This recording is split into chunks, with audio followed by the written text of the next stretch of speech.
Nagnino mamono za ma? Tsy mety mahazo torimaso e.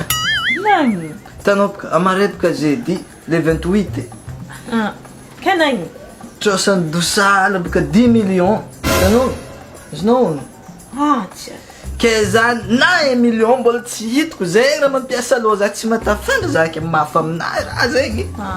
Mampalahelo za mamono za. Keno ke misalamana za. Miasa aloha volan'olo kony zie.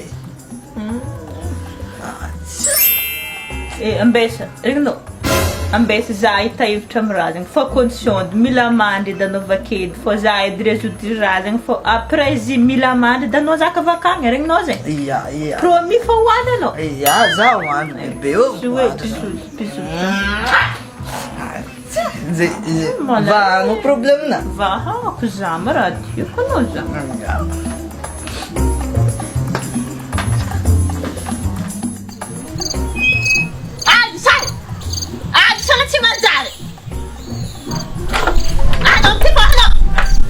Wow! Dinuoso! Iram sena zenga na navan! Iyan ang vola ba dinuoso mo sari? Amare le 28 zeng parang dakang kanisi! Vola 10 million zeng!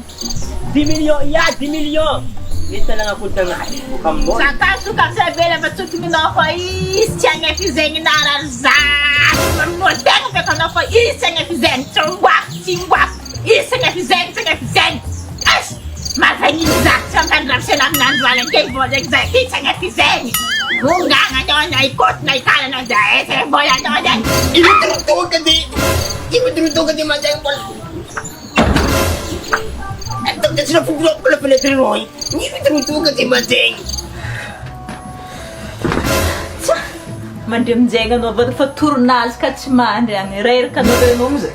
As afa voavavy za fa tournazy koa tsy mandry fa anao ke mandriampy laminagna anao ke fa tournazy ka izy niany tsy tafany mampikiakany fa anao nianao 11h maraina ave Amianao tora roa ele zady.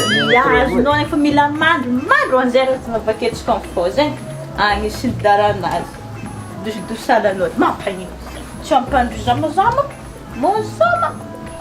Ina pala din tama rin ang bulsina daw ang bari. Inuturutuwa. Cuma dahil, 40 milyon na dagal tumangkal.